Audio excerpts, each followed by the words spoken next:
If you ask people what they regret, especially as they get older, what they generally report is things not done. It's not for the past. It's not even for the present. It's to transform the future into the present.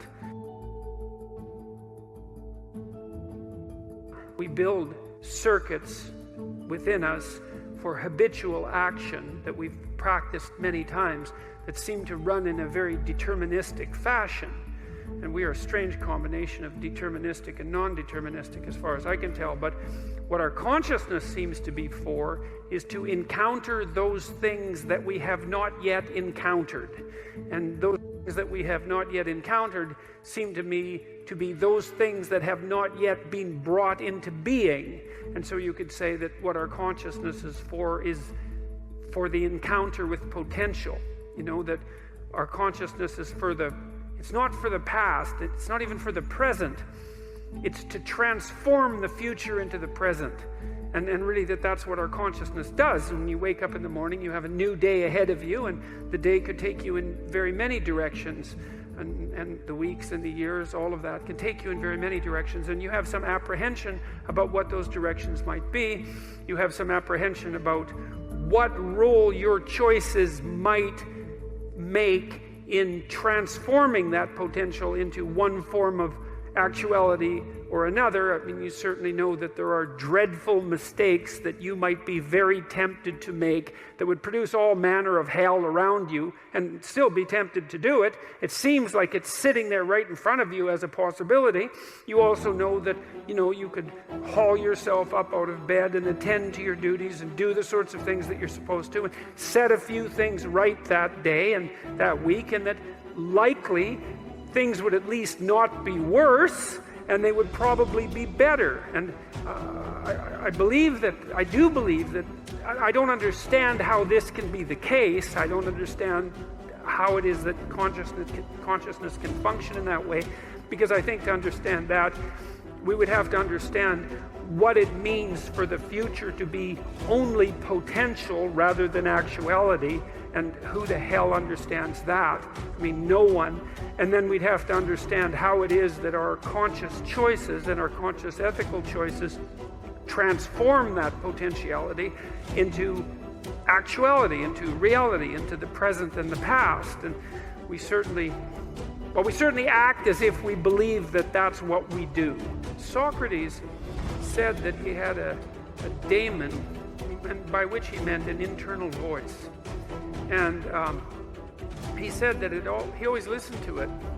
And that was what made him different from other people, that he always listened to this voice. And the voice didn't tell him what to do. It told him what not to do.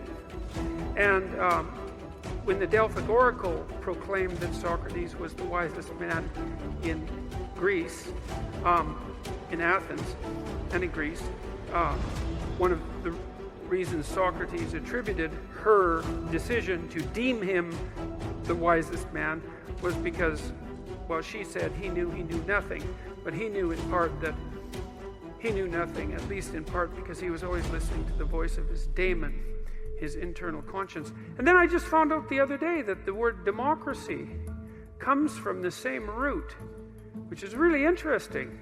Like, I had no idea that was the case, because what it suggests, it's so fascinating looking at how words are related to one another historically, because you find strange connections between ideas that you would never imagine, and sometimes they're unbelievably profound. And so the basic, what happened historically is that, well, so there was the concept of the Socratic daemon. Now, it was the daemon that Socrates listened to when he decided that he was not going to run when the Athenians decided that they were going to put him to death.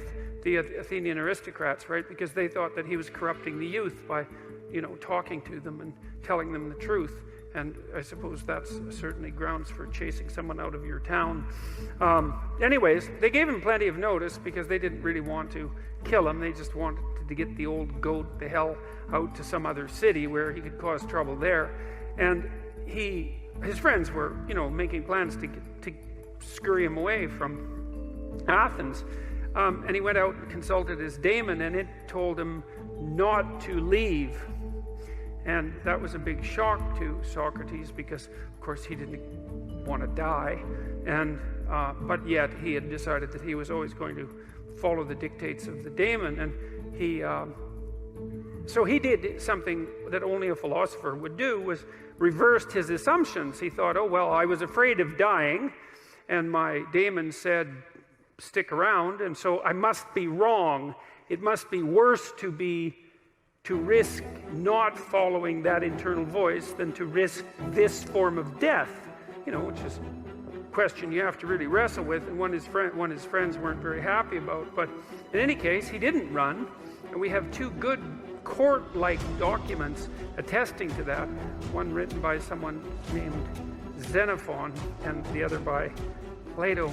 They're very interesting documents. I would highly recommend reading them. They're very short, and one of the reasons I would recommend reading them, apart from the fact that they're fascinating and short, is that you also get the sense from what Socrates wrote that because he had lived his life fully, no holds barred in some sense, that he could let it go when the time came. And that's an interesting thing, because, well, it's a question I think that we all...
wrestle with, we should, is like, well, is there a purpose to our life? And, well, that's a hard question. And then, if there is a purpose, well, how is it expressed? And then, if there is a purpose and our lives are truncated, as they are by death, then how can that purpose have significance? And those are hard questions. But Socrates' experience seemed to be that he had lived enough in his life so that when push came to shove, which it certainly did, he was able to gracefully let it go.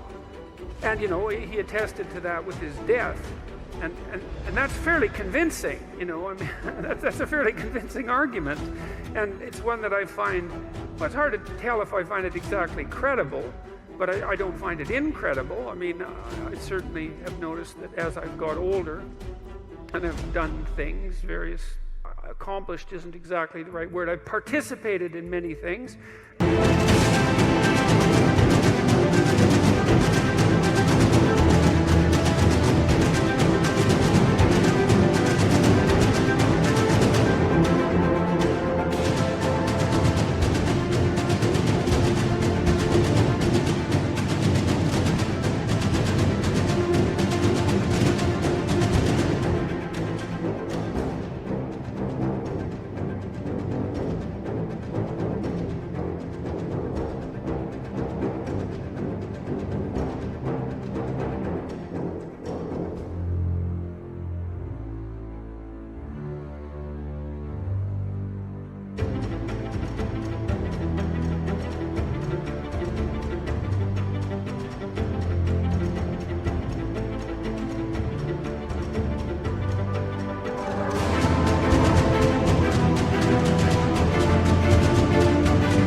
That I'm pleased to have participated in them, but wouldn't necessarily go back and participate in them again.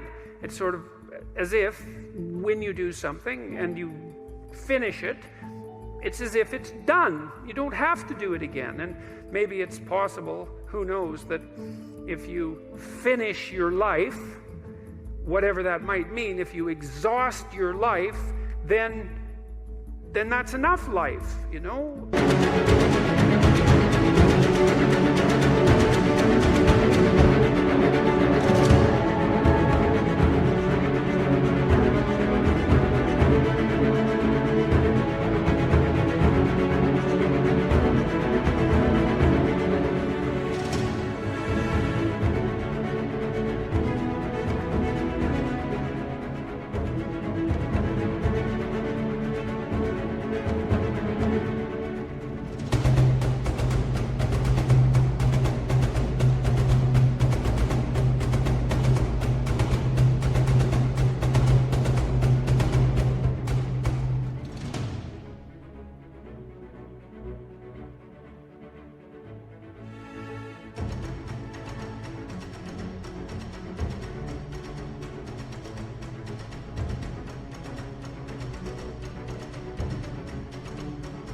that you've had enough. And I mean, that doesn't mean that I try not to keep myself healthy and that I want to die tomorrow. It doesn't mean any of that. I'm trying to stick around as long as I can, but there's still that curiosity about the relationship between life and mortality, and the possibility that a life well lived exhausts itself in some fundamental sense, so that you can be satisfied, let's say, with what you were. There is some psychological evidence that bears on this. If you ask people what they regret, especially as they get older, what they generally report is things not done. So they don't regret so much mistakes they've made, although of course people obviously regret mistakes they've made as well. So they don't exactly.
Regret sins of commission, right? Errors that they've actively made.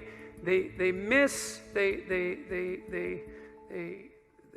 torment themselves for opportunities that had presented themselves that they did not, let's say, exploit or engage in.